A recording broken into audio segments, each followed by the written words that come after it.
En 3 maintenant, on va parler des sorties d'acide. Alors voilà, maintenant on a vu tout ce qui était donc d'un point de vue source, donc les sources d'acide et de base dans notre organisme. Maintenant, on va parler des mouvements. Parce que comme vous savez, afin de permettre de maintenir l'homéostasie, donc l'homéostasie c'est l'équilibre physiologique dans votre organisme, on va avoir des sorties et des entrées d'acide. Et ça va se matérialiser par des mouvements qui vont pouvoir être réalisés. Alors, comme je vous ai dit, on va parler en premier des sorties d'acide. Et en fait, c'est vraiment sur l'acide où on va avoir le plus de paramètres pour pouvoir modifier ça. On peut alcaliniser, etc., mais c'est moins important. Vraiment, le plus important, c'est de gérer nos sorties et nos entrées d'acide et on va le matérialiser par deux pôles principaux, comme disent dans le cours. On a l'élimination pulmonaire du CO2. Donc ça c'est ce que je vous avais parlé en première partie de la vidéo. Lorsqu'on va expulser notre air qu'on aura inspiré, on va expulser du CO2. Donc en fait, comme on fait partir du CO2 de notre organisme, on va perdre de l'acide. Donc c'est une sortie d'acide tout simplement et qui peut être mis en place extrêmement rapidement. Ça, retenez-le parce qu'on va vraiment en parler juste après. Ensuite, on a l'élimination urinaire des ions H+. Alors ça, vous en doutez bien, c'est mobilisé moins rapidement parce que vous n'allez pas tout le temps uriner, mais par contre, vous allez tout le temps respirer. Donc, ça peut être mis en place beaucoup plus rapidement, tout simplement. Donc à côté de ça, certains ions H+ sont éliminés par la sueur, liquide digestif, etc. Mais eux sont non régulés. Voilà. Donc retenez que les deux pôles principaux sur lesquels on va jouer sur la régulation, ça va être le pôle pulmonaire avec l'élimination du CO2 et urinaire avec l'élimination des ions H+, tout simplement. Donc voilà. Donc retenez vraiment bien ce schéma qui est super important avec enfin l'explication en bas. On a plusieurs systèmes de régulation qui vont être mobilisés. Et ils vont être mobilisés selon un ordre très précis. En premier, on va avoir tout ce qui est solution tampon. Ça va être dans le sang, pour réguler le pH plasmatique, parce que c'est super important, c'est le plus important en fait. Votre pH plasmatique, s'il va être modifié, ça va, comme vous vous doutez bien, au niveau du sanguin, c'est ce qui va vasculariser tout votre corps. Donc en fait, c'est le plus important parce que c'est celui qui va avoir le plus d'impact finalement. Et c'est là où on va avoir le premier système de régulation qui va être mis en place, à savoir les systèmes tampons. Donc ça, on en a parlé avec l'hémoglobine, etc., qui va avoir un rôle tampon. Ça, on en reparle juste après aussi. Mais voilà, retenez qu'en premier lieu, on va avoir tout ce qui est système tampon et qui, eux, vont jouer sur la neutralité.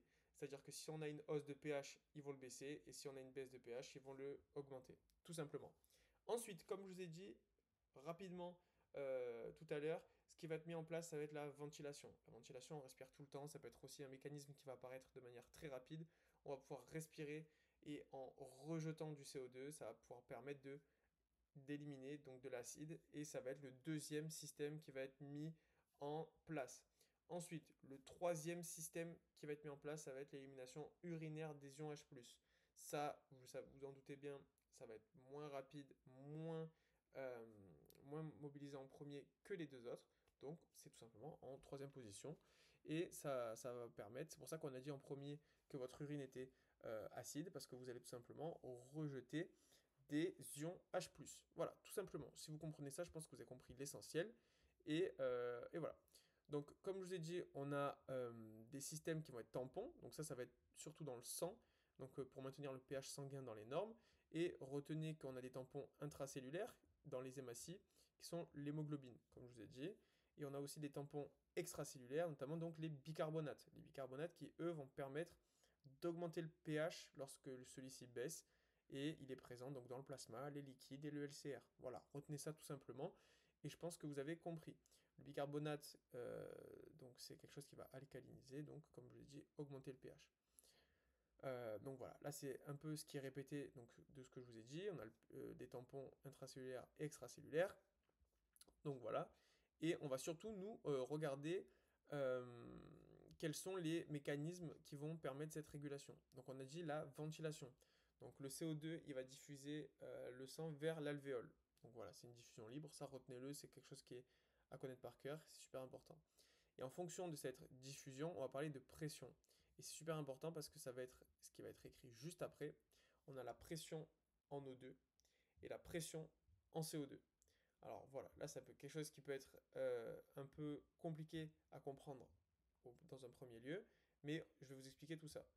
Donc, on a dans notre corps des chémorécepteurs. C'est ce qui est écrit juste au-dessus. On a des chémorécepteurs, et en fait, c'est des récepteurs, donc chémo qui viennent de chimique, des récepteurs chimiques. Donc, on en a plein dans notre corps qui vont permettre de capter notre état hydroélectrique. Savoir si on a notre état acido-basique qui va savoir être en acidose ou en alcalose. Donc ça, acidose, c'est lorsqu'on a trop d'acide. Alcalose, c'est lorsqu'on a trop de base. Et c'est matérialisé par ces valeurs-là, donc 7,35 et 7,45. Lorsque vous êtes en dessous de 7,35 de pH, vous êtes en acidose. Et lorsque vous êtes au-dessus de 7,45, vous êtes en alcalose, tout simplement. Ensuite, donc voilà, on a notre pression en O2 qui va permettre de savoir si on est en hypoxémie ou en hyperoxémie. Alors, si on est en hypoxémie, on va être en dessous de 80. Si on est en hyperoxémie, on va être au-dessus de 110. C'est pareil pour hypo ou hypercapnie, à savoir si on est en hypocapnie, on va être en dessous de 35, hypercapnie au-dessus de 45. Et en fait, là c'est bien, on a parlé des valeurs, etc. Mais il faut savoir que c'est un mécanisme qui peut être totalement involontaire. Lorsque vous êtes en acidose, vous ne le savez pas, et votre corps va se mettre à ventiler tout seul, et vous n'allez pas comprendre pourquoi. Et en fait, vous allez être en hypercapnie, par exemple. Parce que hypercapnie, pourquoi? Parce qu'en fait, on va avoir la pression en CO2 qui va augmenter. Donc, si elle augmente, on va évacuer le CO2. Et si on évacue le CO2, comme on a dit tout à l'heure, c'est qu'on va respirer. Et donc, comme vous allez faire que respirer et évacuer votre CO2 parce que vous êtes probablement en acidose, parce que vous avez trop d'acide dans votre corps, le corps va se réguler tout seul, et vous allez donc être en hypercapnie.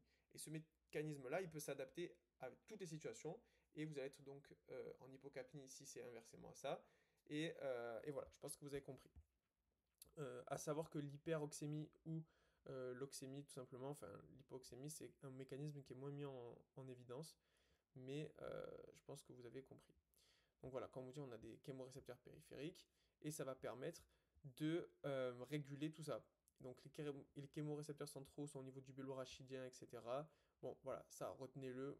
Il y a très peu d'explications dessus, mais voilà, retenez que c'est entre guillemets, des points de contrôle, des capteurs qui vont être là pour savoir si vous êtes ou non en acidose ou en alcalose, ou tout simplement si vous êtes dans un état physiologique normal.